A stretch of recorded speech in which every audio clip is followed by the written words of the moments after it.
आज हम बताने जा रहे हैं बांग्लादेश घुसपैठियों के बारे में, जिसके नापाक मंसूबे फिर से उसके मंसूबा जो है यह पूरा होता नज़र आ रहा है। अब तक आप लोगों ने कई ऐसे जिहाद देखे होंगे, लेकिन हम आज आपको बताने जा रहे हैं सड़क जिहाद के बारे में। कहने के तो भाजपा की सरकार और झारखंड मुक्ति मोर्चा की भी सरकार इस दुमका और ख़ास तौर पर संथाल परगना को पेरिस से भी अच्छे शहर बनाना चाहते थे, लेकिन कहीं ना कहीं बांग्लादेशी घुसपैठी जो है लगातार उसके मंसूबे पर पानी फेरते नजर आ रहे हैं। यहाँ की सड़कें चकाचक करने की कोशिश ये कर रहे थे, लेकिन कहीं ना कहीं जो सरकार के जो मंसूबे हैं, चाहे पिछली सरकार रही भाजपा की सरकार हो या वर्तमान की जो झारखंड मुक्ति मोर्चा की हेमंत की सरकार है, वे भी चाहते हैं कि हम दुमका हो, देवघर हो, गोड्डा हो या पूरे संथाल परगना की जो सड़कें हैं उसको पेरिस की सड़कों की तरह बनाएंगे। लेकिन कहीं ना कहीं उसके मंसूबों पर पानी फेरता ये बांग्लादेशी घुसपैठी, खास तौर पर बांग्लादेशी मुसलमान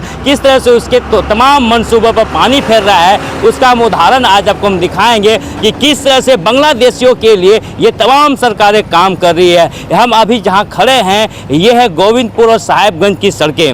ये वही सड़कें हैं जो एक लाइफ लाइन सड़कें कहा जाता है। यहाँ के लोगों के लिए एक अच्छी चीज़ें थी, लेकिन कहीं ना कहीं ये सड़कें और बांग्लादेशी घुसपैठियों के जो मंसूबे हैं, यहाँ के भोले भाले आदिवासियों को जो है मारने की प्लानिंग चल रही है। गोविंदपुर और से लेकर साहेबगंज की सड़कों की जो हालत हो गई है, कहीं ना कहीं इसके पीछे जो मंसूबा है ये बांग्लादेशी मंसूबा ये आपको नज़र आज आएगा। हम बताएंगे किस तरह से बांग्लादेशी घुसपैठी, बांग्लादेशी विचार जो है इस सड़कों पे काम कर रही है। यही वो सड़क है जहाँ पर दिन रात कोयले की ढुलाई अंधाधुंध चल रही है। कोयले की ढुलाई के कारण पूरा सड़क जो है जर्जर हो चुका है। चाहे दिन हो या रात हो, 24 घंटा यहाँ पर कोयले की ढुलाई चल रही है। कोयले की ढुलाई चलने के कारण पूरा सड़क जो है वो जर्जर हो गया है। आप जगह जगह देखेंगे गड्ढे होते जा रहे हैं और कहीं ना कहीं एक खास व्यक्ति को लाभ पहुंचाने के लिए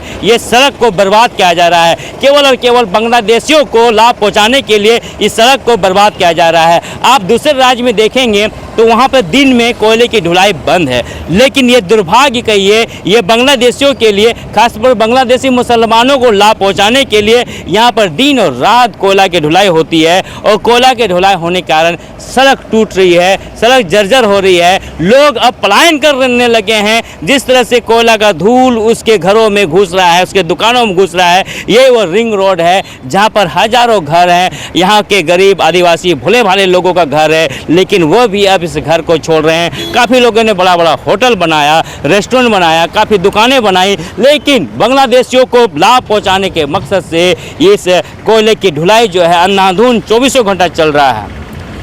जिस तरह से यहाँ पर अडानी पावर प्लांट में कोयला पहुँचाना और अडानी पावर प्लांट से बिजली जो है वो बांग्लादेश पहुंचाना और बांग्लादेश को बिजली बेचने के लिए, बांग्लादेशियों को खुश करने के लिए जिस तरह से कोयले की ढुलाई 24 घंटा चल रहा है, उससे साफ जाहिर है हम तस्वीर दिखाएंगे कि किस तरह से पूरा जो सड़क है वो जर्जर हो गया है। कहीं ना कहीं केवल और केवल लाभ एक आदमी को मिल रहा है। ये सड़क जिहाद करना चाह रहे हैं और सड़क जिहाद करके यहाँ के लोगों को मारना चाह रहे हैं। आए दिन आप भी खबरें सुनते होंगे, आप भी खबरें देखते होंगे कि इस रोड में खास तौर पे दुमका के फूलो झानो चौक से लेकर के पाकुड़ तक रोजाना कई लोगों की मौत होती है इस दुर्घटना में। लेकिन सरकारें भी सोई हुई है, पक्ष भी सोया हुआ है, विपक्ष भी सोया हुआ है, चाहे भारतीय जनता पार्टी हो चाहे झारखंड मुक्ति मोर्चा हो, ये दोनों सरकारें सोई हुई है। इसलिए सोई हुई है क्योंकि एक लोगों को इस बेनिफिट मिल रहा है, वो है बांग्लादेश।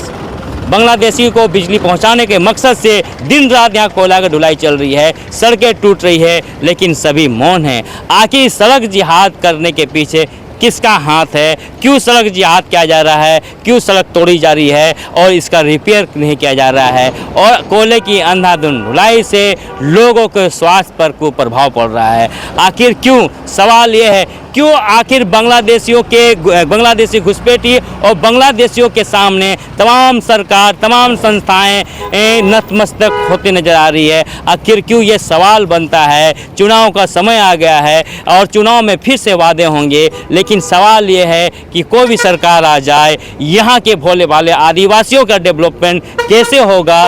कैसे ये सड़क ठीक होगी? कैसे ये कोयले की ढुलाई बंद होगी?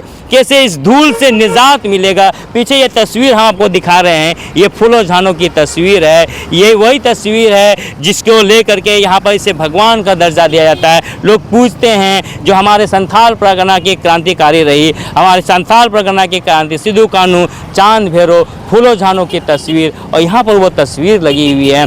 ये भी कोयले के धूल से काला होता जा रहा है। कोयले के धूल से कहीं ना कहीं इस पर भी जो है परत बैठता जा रहा है। आखिर एक लोगों को, एक देश को, एक बांग्लादेशी घुसपैठियों को बिजली मुहैया कराने के लिए दिन रात कोयला की ढिलाई हो रही है। और ये सड़क जो टूट रहा है, ये जो सड़क जिहाद कर करके यहाँ के लोगों को मारना चाह रहा है, आखिर यहाँ के लोगों को न्याय मिलेगा कैसे? यहाँ के लोग बचेंगे कैसे? रोज आप अगर देखेंगे दुमका से लेके पाकुड़ तक हर जगह आपको 2 से 4 फीट गड्ढा मिलेगा। आप तस्वीरों में भी देख रहे हैं, अगल बगल जो है पूरी सड़क टूट चुकी है। बीच की सड़क भी स्थिति बनी वैसी की वैसी बनी हुई है।